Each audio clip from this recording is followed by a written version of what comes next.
예배 자리 잘 오셨습니다. 곁에 계신 분과 인사하면 좋겠습니다. 잘 오셨습니다.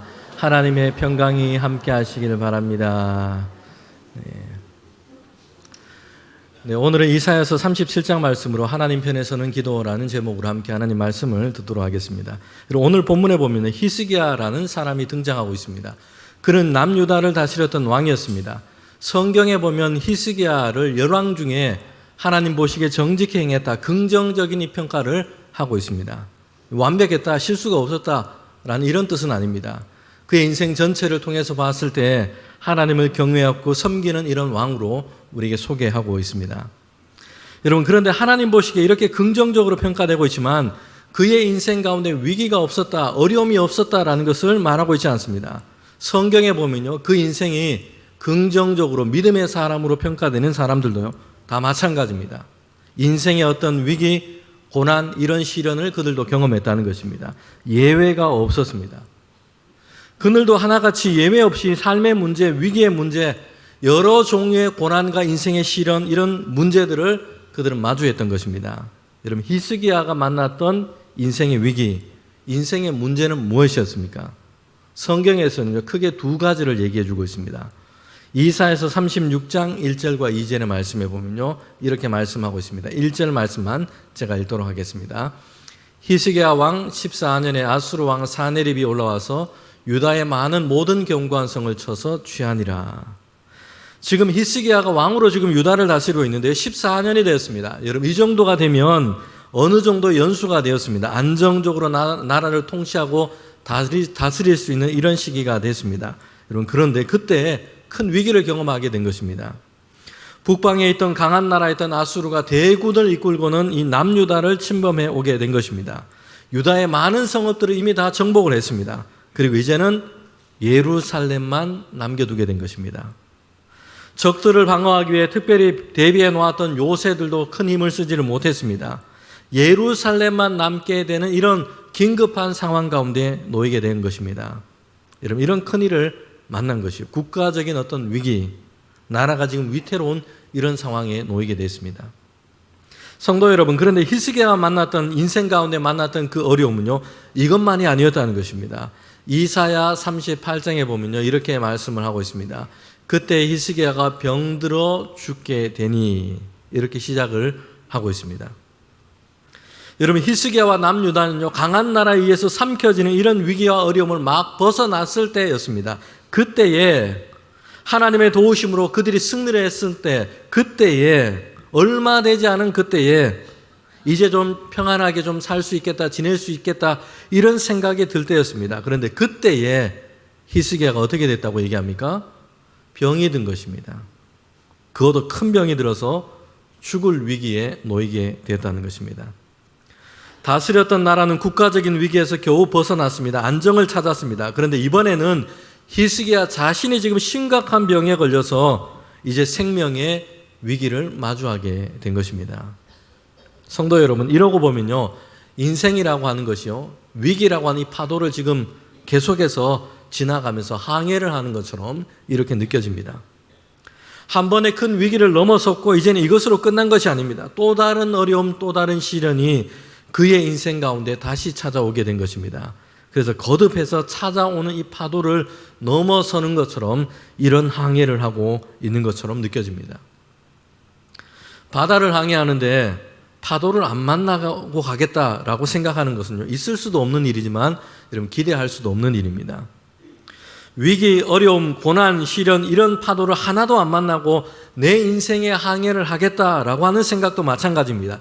있을 수 없는 일이고 기대하기 어렵다라는 것이에요. 여러분, 어떤 면에서는요, 이 바다에 파도도 있고 풍랑도 있고 때로는 태풍도 있습니다. 그런데 전체 지구의 이 생태계를 봤을 때는요, 이런 파도와 풍랑이, 태풍이 필수적인 역할을, 유익한 역할을 하기도 한다고 합니다. 파도가 있기 때문에 이 산소가 물 깊은 곳까지 공급이 돼서 바다 안에 이 생물들이 살 수가 있습니다. 태풍이나 파도가 있기 때문에 해류가 순환하는 데 원활하고요, 그리고 해수 온도가 적정 온도를 전체 바다가 이렇게 유지를 한다고 합니다. 썩지 않고 정화되고요, 이런 역할도 파도와 태풍이 하고 있다라고 합니다. 성도 여러분, 우리는 인생의 위기, 시련도 그렇습니다. 안 만나면 좋겠는데, 없으면 좋겠는데 그럴 수가 없습니다. 그리고 한 사람의 인생 가운데는요, 이 위기와 풍랑이 당시에는 매우 괴롭고 힘든 일입니다. 그런데 삶 전체를 통해서 봤을 때는, 인생 전체를 통해서 보았을 때는 때로는 이것이 그 사람의 인생에 큰 유익이 되어 있기도 한다는 것입니다. 성도 여러분, 심지어 성경은요, 하나님이 때로는 우리의 잘못을 깨닫게 하시고 바른 길을 걸어가도록, 돌이켜서 하나님이 기뻐하시는 길을 걸어갈 수 있도록 하는 그 과정에서 하나님께서 고난과 징계를 사용하시기도 하신다라고 말씀하기까지 합니다. 이사야서 30장 20절을 보면요, 이렇게 말씀하고 있습니다. 주께서 너희에게, 본문에서는 유다 백성이겠죠, 하나님의 백성이겠죠, 너희에게 어떻게 하신다고 얘기합니까? 환난의 떡과 고생의 물을 주신다.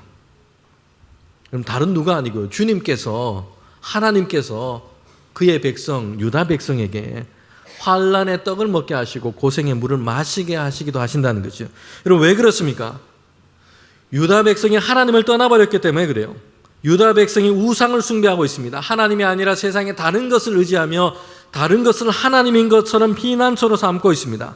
하나님의 말씀을 따르지 않고 하나님 말씀을 버려버렸습니다. 불의하고 죄악 가운데 행하고 있다는 것입니다. 그럴 때에 하나님께서 유다 백성에게 환난의 떡, 고생의 물을 주신다고 말씀합니다. 왜 그렇게 하십니까?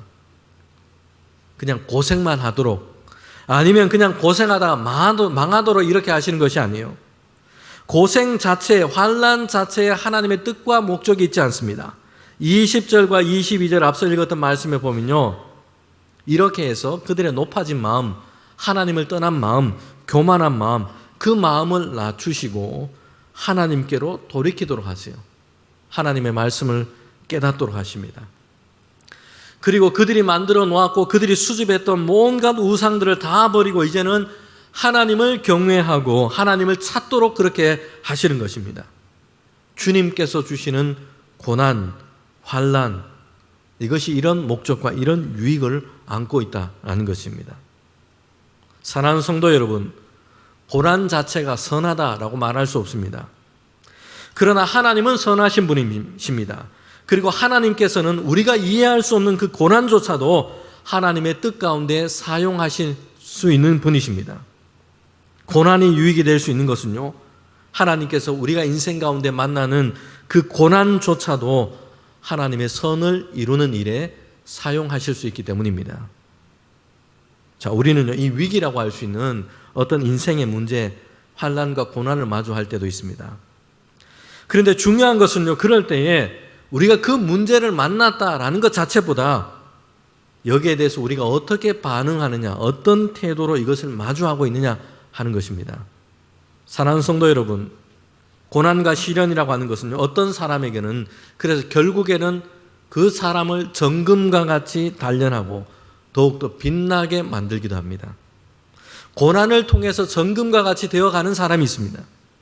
그런데 고난 때문에 반대로 낙심하고 부서져 버리는 이런 사람들도 있다는 겁니다. 그 차이를 만드는 게 뭘까요? 시련과 고난이 있다고 하는 삶의 상황이 아니에요. 거기에 대해서 이것을 어떻게 통과했느냐, 어떤 태도로, 어떤 반응을 그가 가졌느냐 하는 것입니다. 인류의 역사에서 큰 비극적인 사건이 있었습니다. 2차 세계대전 중이었는데요, 독일의 히틀러와 나치가 600만 명이 넘는 이 유태인들을 수용소에 보내서 학살을 하게 됩니다. 그런데 이 아우슈비츠라고 하는 이 수용소에 끌려갔다가 생존해서 돌아온 정신의학자가 있습니다. 그 사람은요, 빅터 프랭클이라고 하는 사람입니다. 그는 이 수용소의 경험을 가지고 그의 정신의학 이론을 정리했습니다. 그리고 죽음의 수용소라는 책을 집필하기도 했습니다. 여러분, 그런 수용소에서 이런 경험을 했습니다. 그리고 사람들을 관찰해 보았습니다. 이 죽음의 수용소, 모든 것을 다 빼앗긴 이 수용소 안에서 절망하지 않고 무너지지 않고 그의 삶을 이어가는 사람들이 있었다는 것입니다. 여러분, 그 사람들은요, 신체적으로 건강한 사람이 아니었어요. 그 사람들은 자기의 삶의 의미와 목적을 그 수용소 안에서도 붙들고 있는 사람이었습니다. 신앙이 있는 사람이었다면 하나님 안에서 그의 삶의 목적과 그 의미를 그 죽음의 수용소 안에서도 붙들고 살고 있는 사람이었어요. 여러분, 빅터 프랭클은요 이렇게 얘기합니다. 인간에게 모든 것을 빼앗아갈 수 있지만 단 한 가지의 자유, 주어진 상황, 환경에서 자신의 태도를 결정하고 자신의 길을 선택할 수 있는 그 자유는 빼앗아갈 수 없었다. 죽음의 수용소라는 것은요, 모든 걸 다 빼앗긴 이런 상황입니다. 그의 건강, 그의 직업, 그의 경력, 그의 가족, 모든 걸 다 빼앗겼습니다. 그런데 이런 상황 가운데서도, 여러분, 이런 상황을 마주하고 있으면서도 그의 삶, 그의 환경 속에서 자신의 삶의 의미와 목적을 붙잡는 이 삶의 태도, 이걸 잃어버리지 않는 사람들이 있었다는 것이요. 그 사람은요, 그곳에서도 하나님 안에서의 귀한 삶을 이어가고 있었던 사람들이었습니다. 사는 성도 여러분, 이와 같이 고난 자체보다 어떻게 보면 우리가 거기에 어떻게 대처하느냐, 어떤 태도와 반응을 하느냐 하는 것이 중요합니다. 우리의 삶에 찾아오는 위기와 고난을 어떤 의미로 해석하고 어떤 태도로 통과해 갈 것인가 하는 것이 우리에게 결정적입니다. 고난 앞에서 우리의 시선을 어디에 향하고 있느냐 하는 것입니다. 그리고 우리가 어떻게 반응하느냐 하는 것이 중요합니다. 오늘 우리는요, 성경 본문의 말씀을 통해서 히스기야가 그의 인생 가운데 만났던 그 위기에 그가 어떤 태도, 어떤 모습으로 그 위기 앞에 섰느냐 하는 것을 우리가 보게 됩니다. 이런 본문은 유다 나라와 히스기야가 만났던 큰 위기 상황을 우리에게 보여주고 있습니다. 아수르라는 이 북방의 큰 나라가 군대를 이끌고 침략해 왔습니다. 유다의 많은 성읍들이 이미 패배하고 무너졌습니다. 마지막 남겨진 그 예루살렘을 향해서 그 군대가 지금 올라오고 있는 것입니다. 아수르 왕 사네립은 랍사게라는 신하를 선발대와 함께 먼저 보냅니다. 그리고 예루살렘을 향해서 보냈는데 그들에게 보내서 이제는 포기하고 항복할 것을 종용하고 있습니다. 여러분, 히스기야와 예루살렘 사람들은요, 아수르라는 이 대적을 대적할 만한 그런 힘이 그들에게는 없습니다. 군사력이 약합니다. 아수르는 압도적입니다. 아수르라는 나라는 당시 주변의 대부분의 나라들을 지금 다 군사적인 힘으로 정복해 왔습니다. 여러분, 고대 근동지방에서요, 오랜 세월 동안 그 힘을 떨쳤던 맹주라고 할 수 있는 애굽마저도 압도할 만한 이런 힘을 가지고 있다는 것이에요. 이런 아수르에 대해서 예루살렘이라고 하는 이 성읍은요, 작고 초라할 뿐입니다. 여러분, 그런데요, 아수르 왕이 보낸, 사네립이 보낸 이 랍사게는요, 먼저 예루살렘 그 유다 백성을 향해서 그들의 마음을 혼란에 지금 빠뜨리려고 합니다. 그들 가운데 단결된 마음을 지금 깨뜨리려고 하고 있습니다. 그래서 그들에게 여론전을 하고 있습니다. 그가 행했던 이 전략은요, 유다 백성의 마음을 흔들어 놓는 것이었습니다. 이사야서 36장 13절, 14절 그리고 16절에 보면요, 유다 사람들이 다 들을 수 있는 유다 방언으로 크게 지금 외치면서 말하고 있는 것입니다. 그 말의 내용이 뭐냐면, 너희의 유다 왕 히스기야 왕이 하는 말을 듣지 말라, 믿지도 말라. 하나님을 신뢰하라라는 이 말을 듣지도 말고 믿지도 말라. 너희가 승리하고 이길 수 있다라고 하는 말을 믿지 말고 듣지 말라. 이건 거짓 희망일 뿐이라 라고 외치고 있습니다. 그러면서 아수르 왕에게 항복하면 그의 백성으로 삼아주고 땅과 이 토지와 생활을 보장을 해줄 것이다. 이렇게 지금 얘기하고 있다는 것입니다. 여러분, 이렇게 해서요, 예루살렘을 사는 유다 백성의 그 마음을 흔들어 놓는 것이요, 하나님에 대한 소망을 꺾어놓고 있습니다. 유다 나라와 왕에 대한 충성과 단결을 하지 못하도록 회방을 하고 있습니다. 주변 유다보다, 주변 나라보다 더 강한 이 아수르 앞에 너희가 지금 항복하라라는 것입니다. 주변 나라들은 이미 다 패망했습니다. 그 나라의 신들이 아수르의 그 힘으로부터 그 나라, 그 민족을 구원해내지 못했다. 너희가 믿는 여호와 하나님도 아수르의 손에서 너희를 건져낼 수 없다라고 이렇게 유다 백성의 마음을 흔들어 놓고 있다는 것이에요. 여러분, 여기에 그치지 않고요, 처음에는 유다 백성의 이런 마음을 지금 흔들고 두려움에 사로잡히게 하려고 하고 있습니다. 그리고 그 다음에는 아수르 왕은요, 이제 사신과 서신을 보냈는데 히스기야에게, 유다 왕에게 서신을 보냅니다. 지금 요새들을 다 치고 예루살렘으로 점점 올라오면서 유다 왕에게 사신을 보내서 이 서신을 보내는 것이요. 그러면서 전하는 내용은요, 앞서 백성들에게 했던 말과 동일합니다. 당신이 지금 우리와 싸우려고 하느냐? 무모한 일이다. 당신들이 신뢰하는 하나님의 예루살렘을 아수르 왕의 손에서 건져낼 수 있겠느냐? 결코 그렇지 못할 것이다. 다른 주변 나라들이 어떤 일을 당했는지 한번 살펴봐라. 당신의 신 여호와가 당신들을 구원낼 수 있겠느냐? 지금 이렇게 전하고 있습니다. 여러분, 아수르 왕이 지금 하고자 하는 말이 뭡니까? 당신들의 신 여호와는 당신들을 아수르 손에서 지켜주고 구원할 수 없으니까 포기하고 내게 항복해라 라고 얘기하고 있습니다. 여러분, 이것이 히스기야가 지금 처한 상황인 것이에요. 큰 위기 앞에 놓여 있고요. 아수르는 큰 군대를 지금 몰고 올라오고 있습니다. 그러면서 그들은 하나님에 대한 믿음조차 흔들러 놓고자 하고 있다는 것이에요. 현실적으로 너희는 패배할 수밖에 없으니까 그냥 항복해라. 하나님도 너희를 건질 수 없다라고 말하고 있습니다. 여러분, 이런 때에 히스기야가 지금 어떻게 지금 반응하고 있느냐 하는 것입니다. 어떤 모습으로 그가 서 있느냐 하는 것입니다. 여러분, 이것은 오늘 우리에게 우리의 인생의 위기 앞에서 우리 자신의 모습을 한번 생각해 보게 합니다. 여러분, 첫 번째는요, 두려움과 염려로 반응해서는 안 된다는 것이에요. 아수르의 대군이 올라오고 있고요. 그리고 아수르 왕과 사네립은요, 그들의 마음을 지금 흔들어내는 이런 말들을 쏟아내고 있습니다. 안 된다. 하나님도 너희를 지키지 못한다. 너희는 끝이 났다. 이런 상황에서 히스기야와 그의 신하들은요, 굵은 베옷을 입고 하나님의 전에 성전에 올라갑니다. 여러분, 그럴 때 하나님은요, 하나님의 선지자 이사야를 그들에게 보내세요.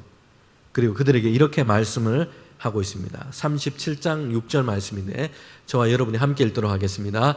이사야가 그들에게 이르되 너희는 너희 주에게 이렇게 말하라. 여호와께서 이같이 말씀하시되 너희가 들은 바 아수르 왕의 종들이 나를 능욕한 말로 말미암아 두려워하지 말아라. 아멘. 하나님이 말씀하시죠. 그 말로 인해서 두려워하지 말라라는 것입니다. 하나님의 말씀은요, 위태롭게 느껴지는 상황으로 인해서 아수르 왕이 전하는 하나님까지 능욕하는 그 말로 인해서 두려워하지 말라라는 것입니다. 하나님께서 그 일을 풀어가실 것을 그들에게 약속하고 계십니다. 여러분, 우리가 어떤 위기 상황을 만나면요, 사람들에게 먼저 일어나는 반응은 두려움이에요. 염려하는 것입니다. 그러면서 주저앉아서 온갖 생각으로 머릿속이 복잡해집니다. 그런데 두려움과 염려가 문제 해결이 되지를 못합니다. 우리의 삶을 위기 가운데, 위기 앞에서 안전하게 그렇게 인도하는 것은요, 두려움과 염려가 그런 일을 하지를 못한다는 것이에요. 여러분, 예수님께서도요, 산상설교에서 이렇게 말씀하고 있습니다. 마태복음 6장 27절 말씀인데요, 함께 읽겠습니다.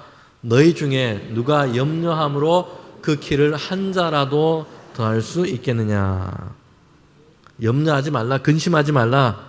염려한다고 너희 키가 한 자라도 더할 수 있겠느냐? 반어법입니다. 그럴 수 없다라는 것이요.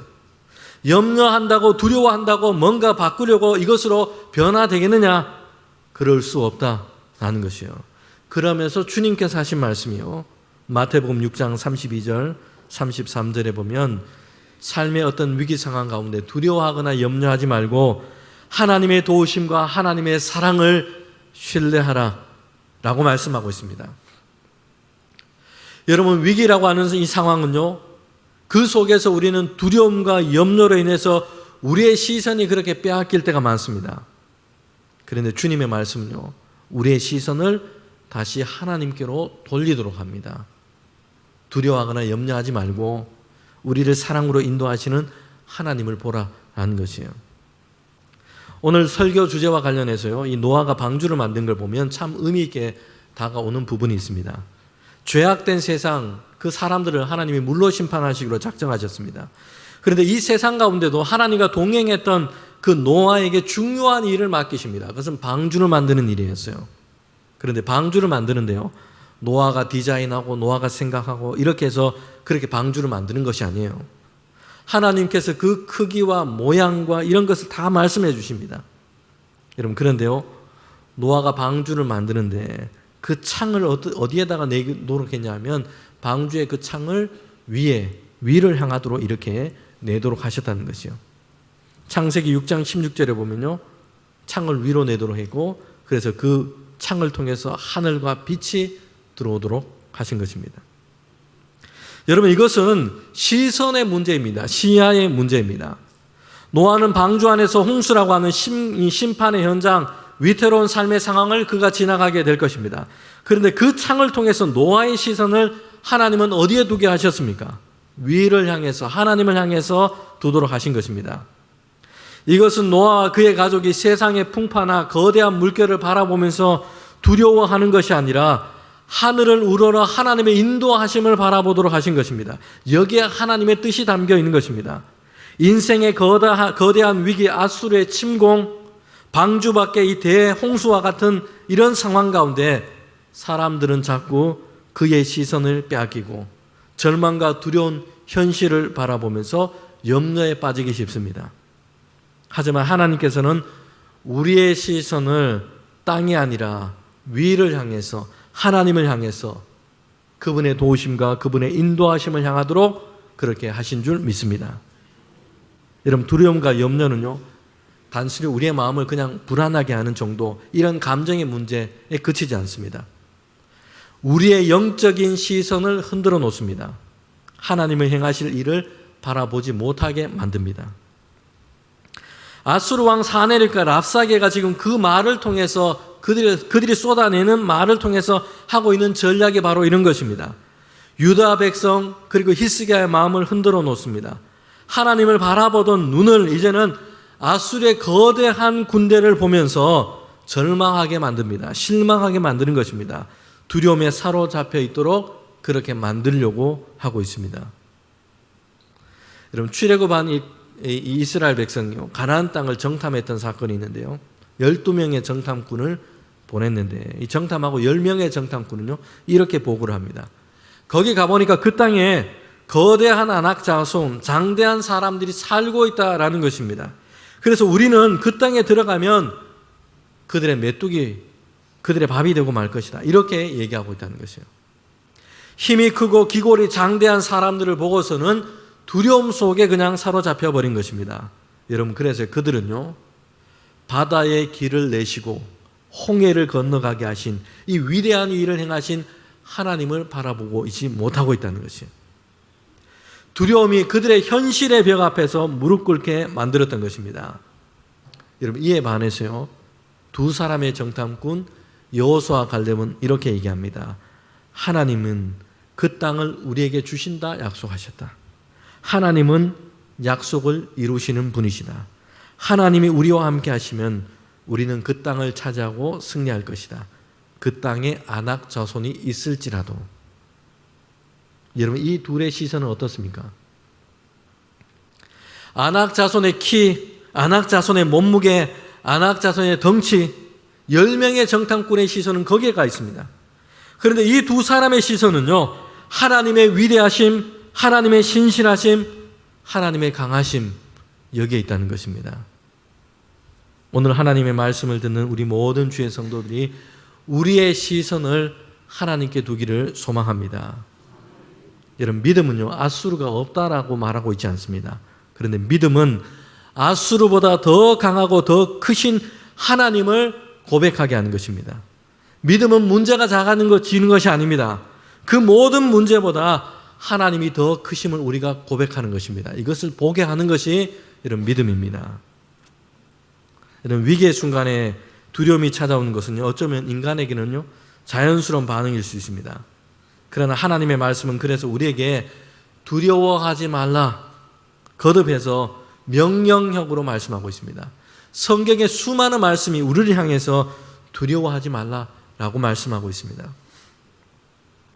어떤 일을 만날 때에 우리의 생각과 우리의 마음이 이제는 그 두려움 때문에 주도권을 빼앗기지 말아야 합니다.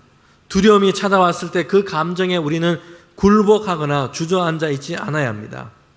그 마음을 즉시 알고 이제는 하나님께로 우리의 마음과 우리의 시선을 돌려야 합니다. 염려의 자리에 머물지 않고 하나님의 약속과 그분의 신실하심을 붙드는 것, 이것이 위기를 이겨내는 믿음의 사람들이 가져야 할 첫 번째 모습인 것입니다. 오늘 본문에서 히스기야가 했던 중요한 행동이 한 가지 있습니다. 그것은요, 문제를 하나님 앞에 펼쳐 놓았다는 것입니다. 예전에 우리가 이 본문을 설교하면서도 함께 이 말씀을 전했습니다. 히스기야가 했던 중요한 행동입니다. 문제를 어떻게 했다고요? 하나님 앞에 펼쳐 놓았다는 것이에요. 히스기야는 성전에 올라갔습니다. 아수르 왕으로부터 받은 그 서신을 가지고 하나님 앞에 올라가서 그것을 펼쳐 놓습니다. 그리고 하나님께 간구하고 있습니다. 37장 14절 말씀인데 우리가 함께 읽겠습니다. 히스기야가 그 사자들의 손에서 글을 받아보고 여호와의 전에 올라가서 그 글을 여호와 앞에 펴놓고 그리고 하나님께 기도하고 간구하고 있습니다. 여러분, 기도는 우리 인생의 문제, 위기의 상황들, 이것을 하나님 앞에 펼쳐놓는 것입니다. 그리고 하나님의 도우심과 하나님의 은혜를 구하는 것입니다. 이런 위기의 소식을 듣고요, 아수르 왕의 이 협박 편지를 듣고는 히스기야는요, 막 군대를 소집하거나 외교 사절을 보내서 협상을 하거나 이렇게 하는 데만 생각이 가 있지 않습니다. 이런 방법으로 다 해결될 것이라 이렇게 말하고 있지 않습니다. 사람들은요, 그렇게 하는 것이 현실적인 방법이라고 말할 것입니다. 그러나 히스기야는 그 편지를 들고 하나님 앞에 올라가서 그 편지를 펼쳐놓고 있다는 것이에요. 여러분, 이것이 위기를 만났을 때 성도가 보여야 할 가장 실제적인 반응인 것입니다. 인생을 살다 보면 우리 힘으로는 도저히 감당할 수 없다라는 거대한 아수르와 같은 이런 문제를 우리가 만나게 됩니다. 건강의 위기, 재정의 어떤 문제, 관계의 파탄, 혹은 미래에 대한 막막함, 이런 것이 우리를 에워쌀 때가 있어요. 여러분, 그때 사탄은요, 랍사게처럼 아수르 왕처럼 우리에게 끊임없이 속삭입니다. 야, 너는 끝났어. 하나님도 너를 돕지 못한다. 포기해라. 여러분, 그럴 때 우리는요, 이런 그 절망의 소리에 귀를 닫고 히스기야처럼 우리의 답답한 현실, 우리의 어떤 삶의 현실, 아픔의 이 기도의 제목을 가지고 주님의 성전에 올라가서 이것을 하나님 앞에 우리의 문제를 펼쳐놓기를 바랍니다. 기도 자리로 우리는 나아가야 합니다. 여러분, 그런데 우리는 히스기야가 하나님께 기도했던 그 기도의 초점이 어디에 지금 맞춰지고 있는지를 살펴볼 필요가 있습니다. 히스기야는요, 자신이 처한 이 삶의 문제를 해결하는 것에만 거기에 초점이 맞춰져 있지 않습니다.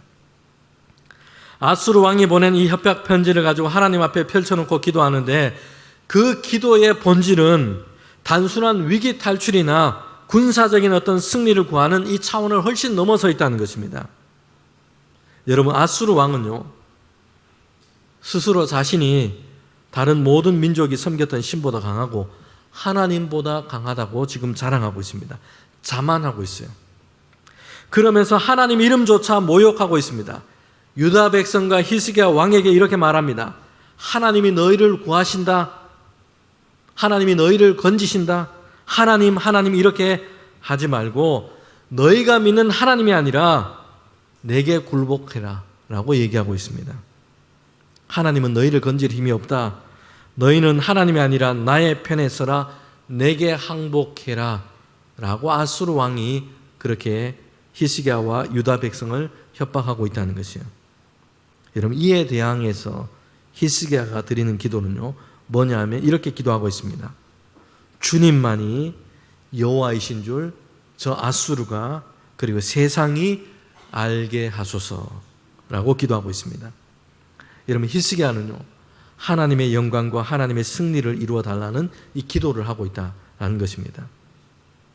성도 여러분, 우리는 인생의 거대한 문제, 어떤 인생의 문제를 마주했을 때 우리의 기도의 방향은 오직 나의 문제 해결에만 맞추어지기 쉽습니다. 하나님, 이 빚을 갚아주세요. 이 병을 낫게 해주세요. 이 위기를 당장 모면하게 해주세요. 이런 식의 기도가 전부가 되어버리는 것입니다.